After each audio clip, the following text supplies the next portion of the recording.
Magandang morning or magandang hapon. Meron po meron po ako i-share na video. Itong aircon na 0.5 HP. Ang problema nito, kinargahan namin nung isang araw. Kasi nga kulang sa freon. After namin makargahan, tumawag yung may-ari. Nagka-problema uli, mahina daw uli yung lamig. So titingnan natin kung bakit siya nababawasan ng lamig. Titingnan natin. Baliktad ko na yung camera. Ito siya. Yung brand nito, Rowa. So malit lang to. Ang capacity nito, lang, ayun, 5,400 yung capacity niya. So yan, 0.5 HP. Bali ang problema nito guys, nag-leak test muna ako nung night. Leak test ko muna siya. 300 PSI. Bali kahapon yan, 300. Nabawasan lang ng ng 5 PSI.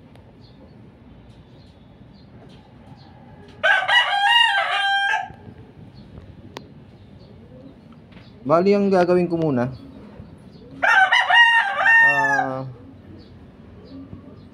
kasi ang nito 5 months pa lang sa kanila to So nung nakita ko yung area nila,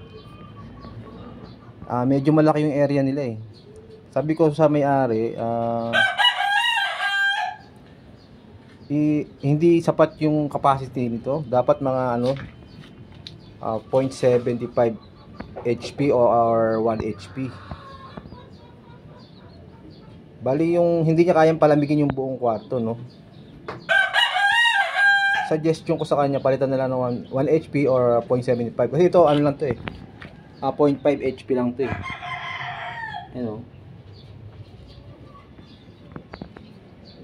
Sabi ko pag kinargahan uli natin ng freon to, mawawala uli ito, sabi kong ganun. So ito, nabawasan lang siya ng isang ng 5 PSI.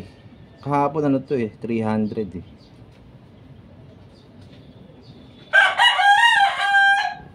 So gagawin ko mga bro, i-try ko munang tingnan niyo yung langis nito. Titingnan ko yung langis nito kung okay pa ba yung langis, kung kailangan pa yung palitan or so kakalasin ko lang muna. Ito mga bro, nakalas na namin yung motor. Ngayon ito, tinuwad namin itong compressor at walang lumabas na langis mga bro. So lalagyan namin ng access valve dito. Tapos lalagyan namin ng nitrogen kung may langis nga ba o meron. Sa tingin ko parang natuyuan ng langis to Kasi yung singaw ng hose, amoy sunog na So possible na natuyuan ng langis to. Okay? Balik ako kayo mamaya. Eto mga bro, balik tayo So dahil napag-alaman natin na na walang langis to. So ang ginawa ko, nagkabit ako ng access valve dito sa discharge line para malagyan natin ng langis So yung ginamit kong langis ito, yung M Karate. Yan. Pwede ito sa sa 410A, may nakalagay dito sa likod. 410A. Ayun Kita niyo ba?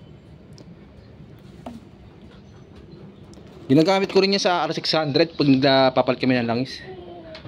So ito mga bro, tuturo ko yung yung hindi pa nakakalam na gawin to. Paano maglagay ng langis dito sa compressor na ganitong klase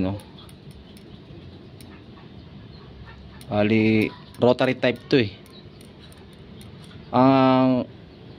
dito sa low side sa suction line, pwede natin dito isara So dahil yung tubo ko mahaba naman, dito na ako nagsara.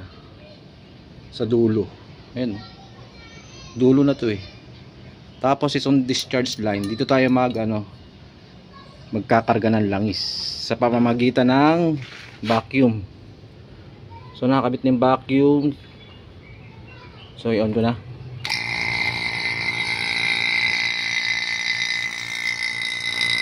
Ayan, kung mapapansin nyo, mausok siya rito.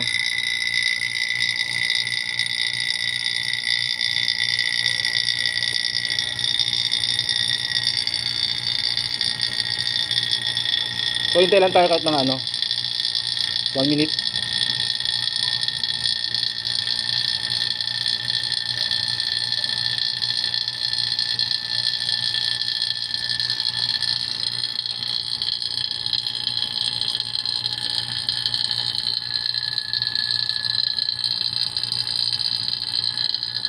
Then sara natin to. Ayan, sara lang. Wala kasi akong tagahawak ng camera eh. So kailangan pa ng kasi eh. Hindi pa siya tumigil eh. Kaya buksan ko pa. Kailangan pa siya ng langis. Ng vacuum.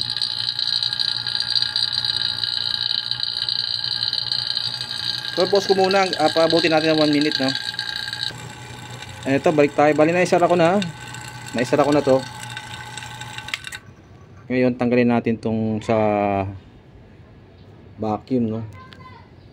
Dito natin lilipat yung yung kanyang hose to.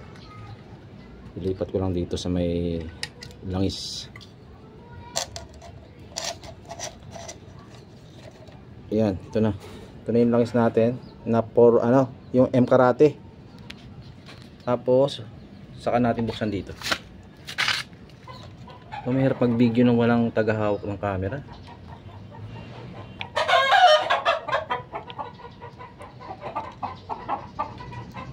Ayan.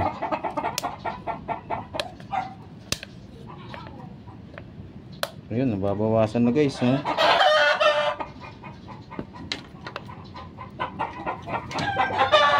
Ayun, mauubos na.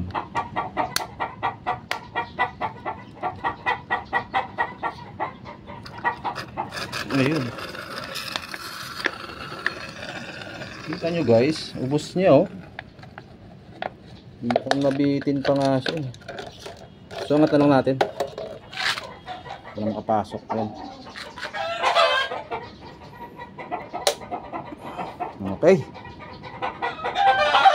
tingin ko okay na to. Nakapasok na yung langis na nilagay ko. So bali, eto, para maiksi yung video natin, ibabalik ko na siya rito sa unit. A few moments later. Eto mga bro, bali na ibalik namin yung motor, no. Ayan.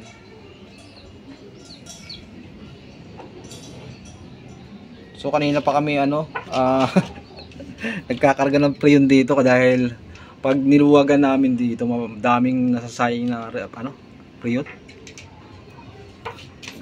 Imbis na yung 2.4 na kuha na dapat kunin namin ampere, ayun 2.4, naging lang siya 2.3.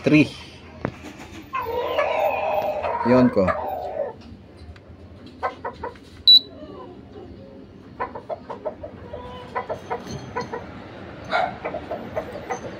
Hintayin natin mag-on.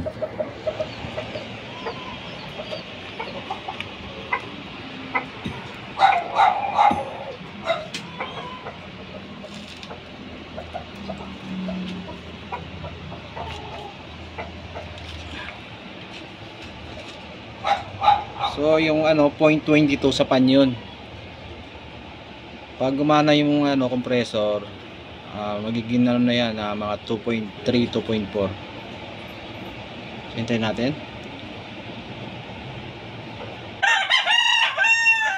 Yan, umandar na.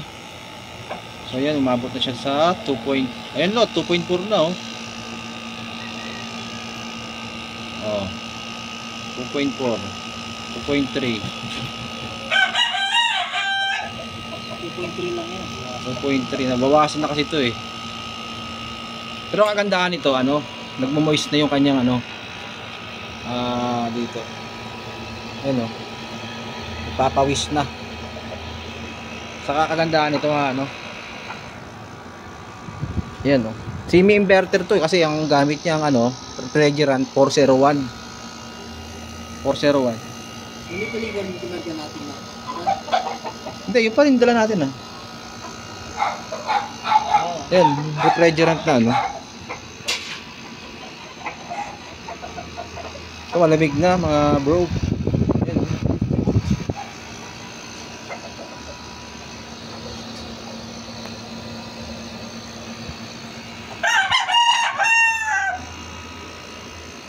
Okay guys, nakapirmi na yung ano niya. Yung kanyang amperahe no sa 2.3. So hindi, wala na kaming pandagdag dito kasi naubos na yung aming refrigerant. Layo-layo ko. Okay guys, hanggang dito na ang ating video and thank you for watching no. Don't forget to subscribe to my YouTube channel no. Okay, hanggang dito na lang po. Okay na.